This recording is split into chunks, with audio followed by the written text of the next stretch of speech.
प्रायोजक हैं Devi Ahilya cancer hospital, Indore, Madhya Pradesh. बिना कीमो, बिना रेडिएशन कैंसर का इलाज संभव है। पीएम मोदी का यूपी दौरा। कानपुर में 47,600 करोड़ की 15 परियोजनाओं का किया शिलान्यास उद्घाटन। कानपुर मेट्रो रेल परियोजना के द्वितीय चरण का शुभारंभ। प्रधानमंत्री मोदी ने हरी झंडी दिखाकर किया रवाना। सीएम योगी रहे मौजूद। कानपुर में बोले पीएम मोदी का आतंकी के आका और आतंकी सरकार एक जैसे, दुश्मन ने भारत के हथियारों की ताकत देखी। पहलगाम हमले में मारे गए शुभम द्विवेदी के परिजनों से मिले प्रधानमंत्री मोदी। परिवार से मिलकर हुए भावुक। कहा, आतंकवाद के खिलाफ ऑपरेशन सिंदूर रुका, खत्म नहीं हुआ। पीएम मोदी से मिले युवा क्रिकेटर वैभव सूर्यवंशी। पीएम मोदी ने वैभव सूर्यवंशी के परिवार से भी की मुलाकात। चुनाव से पहले नीतीश सरकार का बड़ा फैसला। उच्च जांच के विकास के लिए आयोग का गठन। भाजपा नेता महाचंद्र सिंह आयोग के अध्यक्ष बने।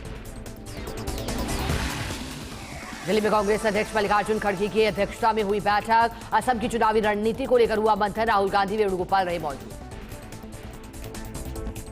सलमान खुर्शीद के बयान पर शहजाद पूनावाला की प्रतिक्रिया। का आज वो भी स्वीकार करते हैं कि कैसे पत्थरबाजी की समस्या बढ़ रही है। कांग्रेस का केंद्र पर हमला। का किसी ने पाकिस्तान को आतंकवादी देश नहीं कहा, यह विफल विदेश नीति का नतीजा। पीएम मोदी को लेकर सीएम ममता की टिप्पणी पर भाजपा का पलटवार। का ऐसी भाषा निर्वाचित नेता को शोभा नहीं देती। केंद्रीय मंत्री नितिन गडकरी का किसानों को संदेश। कहा, कृषि में तकनीक अपनाकर उत्पादन बढ़ाएं। जल जीवन मिशन को लेकर केंद्र ने राज्य सरकार से मांगी रिपोर्ट। पश्चिमी राजस्थान में कनेक्शन को लेकर मांगी जानकारी। नीट पीजी परीक्षा पर सुप्रीम कोर्ट का बड़ा फैसला। नीट पीजी परीक्षा एक ही शिफ्ट में करवाने के आदेश। 15 जून को एक ही शिफ्ट में होगी परीक्षा।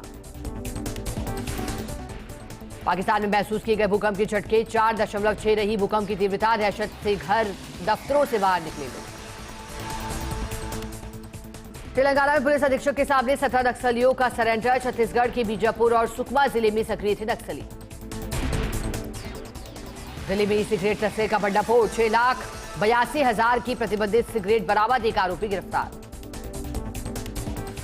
भुवनेश्वर में सीबीआई ने ईडी के डिप्टी डायरेक्टर को किया गिरफ्तार। भुवनेश्वर के एक खनन उद्यमी से मांगी थी 20 लाख रुपए की रिश्वत। हरियाणा सीएम के दफ्तर को बम से उड़ाने की मिली धमकी। धमकी मिलने के बाद सुरक्षा बल और एजेंसियां हुई सतर्क। यूपीएसएफ को मिली बड़ी सफलता। 50,000 रुपए के इनामी बदमाश एन्युल हसन को सुल्तानपुर से किया अरेस्ट। कई संगीन मामलों में था वांछित। मोदी सरकार के लिए आर्थिक मोर्चे पर अच्छी खबर। भारतीय अर्थव्यवस्था में तेजी। चौथी तिमाही में जीडीपी वृद्धि दर 7.4% रही। पुलिस इंस्पेक्टर को गाली देने के आरोप में टीएमसी नेता अनुब्रत मंडल पर एफआईआर दर्ज। अनुब्रत मंडल ने बंगाल पुलिस से मांगी माफी। महाराष्ट्र के उस्मानाबाद स्टेशन का बदला नाम। अब उस्मानाबाद स्टेशन का नाम होगा धारी शिव। रेलवे ने दी मंजूरी। मणिपुर के राज्यपाल ने राहत शिविरों में रह रहे विस्थापित लोगों की समीक्षा की। बेघर लोगों की मदद तेज करने के निर्देश दिए। संसद भवन को उड़ाने की धमकी देने के मामले में पूर्व एमएलए किशोर समरीते को 6 माह की सजा। दिल्ली की राउज एवेन्यू कोर्ट का फैसला। झारखंड के पश्चिम सिंहभूम में पुलिस और नक्सलियों के बीच मुठभेड़ में एक जवान हुआ घायल।